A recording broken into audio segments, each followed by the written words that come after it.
To get young people on the path to healthy relationships, the city relies on the leadership skills of Boston teenagers. They recently took part in the 8th annual Breakup Summit at Simmons College, put together by the Start Strong program under the Boston Public Health Commission. And this year, much of the focus was on relationships and social media. To explain are two of the program's peer leaders, Manisha Ferguson and Jaylani Richards. Thank you very much for being with us. Thank you. I want to start with Manisha. The theme here is chase the goals but not a post. What's going on with posts and social media in connection with relationships? It's just social media is basically what teenagers do. That's how they communicate. That's how they discommunicate. That's how they tell people how they feel. That's how they tell people not to call them or text them. So it's basically the framework. Teenagers, everything is on social media. If it's not on social media, did it really happen? And of course, as with relationships, one thing that probably has not changed over a century is that, wherever there's a romance, there's intrigue, there are gossips and backstabbers. I mean, it's dangerous out there, isn't it? Yeah, it's really dangerous. And a lot of people don't think that teenage relationships, that it's the beginning of what's going on. So how are you going to ever get into a relationship in adulthood if you're not in it in teenage years? So that's why we really do the Breakup Summit. Jaylani, I imagine people post because they're happy and they want other people to know what's going on, but what about the pressure to post about a romance or a relationship? The pressure to post about romance, I would say, honestly, people just do it just to do it. Like they just do it. And what about stature? Don't you think about stature in some ways too, maybe? Stature? In other words, that people will be impressed with them, people will think that they're really great or something like that. Yeah, it's like mostly people the teenagers, they send a message like they're doing good and whatnot, and everyone thinks, oh, they're doing good and everything, but they don't know what's actually going on behind in the relationship. So the picture means 1,000 words. Yeah. Do you think that teens use social media to say things, especially to significant others, that they should be saying more directly?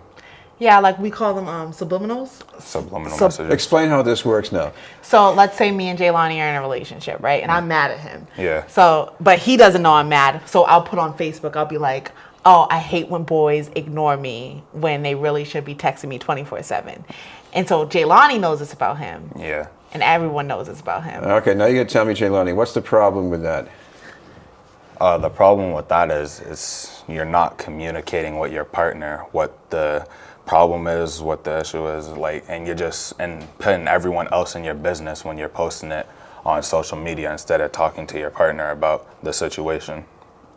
This is BNN News, and we're talking with peer leaders from the Boston Public Health Commission, Manisha Ferguson and Jaylani Richards. Manisha, what about the kind of abuse that social media can make worse? Because I'm sure there's always potential for abuse in relationships, but how does social media make it worse? So as you know, there are 5 types of abuse. You have mental, verbal, financial, sexual, and physical. So, and a lot of people think physical abuse is the most big one, but it's actually mental and emotional abuse. And me and Jaylani brought up subliminals earlier. Mm-hmm. And subliminals could be a part of emotional abuse. You're ignoring your partner. You're not saying what you need to say to your partner, so your partner is feeling ignored, which can mentally hurt a person over time. Over time, explain what that means over time, because sometimes you can leave a relationship behind you, but the trauma is still there. Exactly. So so abuse happens in a wave. Right. It starts out with, if you want to explain that, it starts off with the first situation, and then the first situation, then it goes into them making up one of the people who starts, and then it goes into the same old stuff, and then it goes up into the next situation, and then after that they'll forgive them, they'll say sorry again, and then they'll be forgiven, and then after they know for a while that they know they're gonna keep forgiving them, they're gonna stop saying sorry, and then it's just gonna be constant abuse.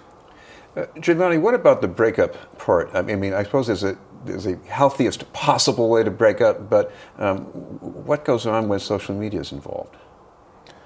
With social media, some people just be posting oh, I'm done with this person, I'm done with you, and yeah, can you repeat? No, yeah. What's I guess, what's the harm about doing that on social media instead of, let's say, just doing it face to face and one-on-one?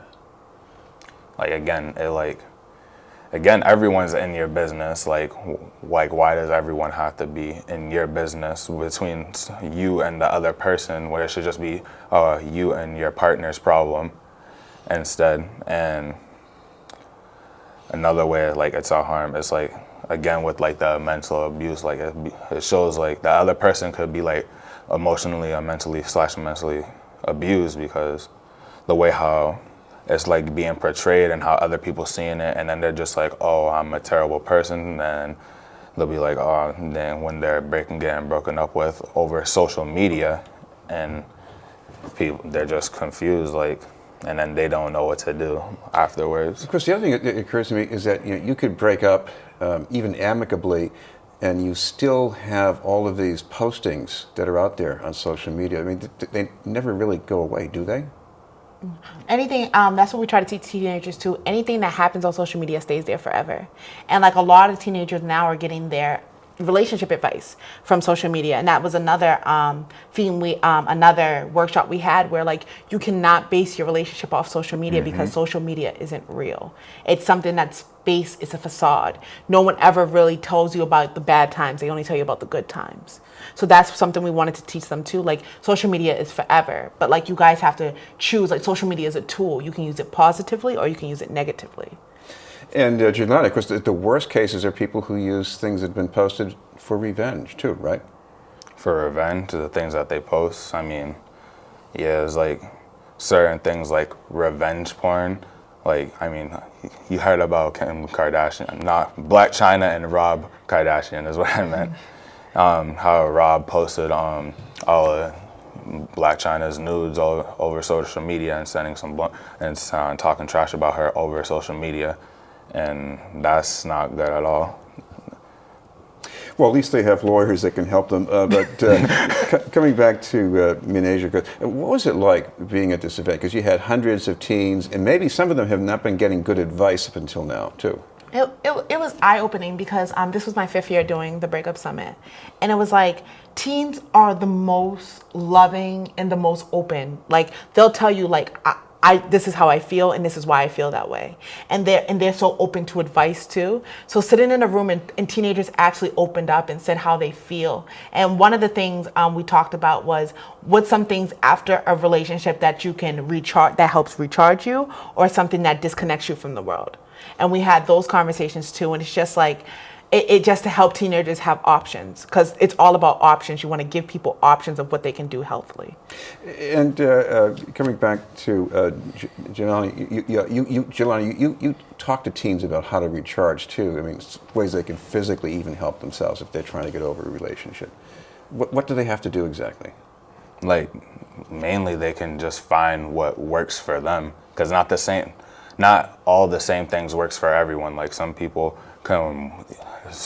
eat, some people exercise, some people sleep, and other stuff. But there could be a point in time where it can be too much of it, like too much eating, and then you can gain weight, or not eating as much, and then you're not having like all the calories you need. And then exercising too much can lead to certain things that happen into your body. And yeah, like, you have to balance it out with what you're doing. Okay. Probably, Minasia, if teens want to find out more about this, I know you get all this advice, what's the best place to seek that out? Well, the BPHC website, the Boston Public Health Commission website, and Start Strong, and if you look up Start Strong, the information will be there. Thank you both very much, Minasia Ferguson and Jelani Richards from the Boston Public Health Commission. We'll have more news in just a moment.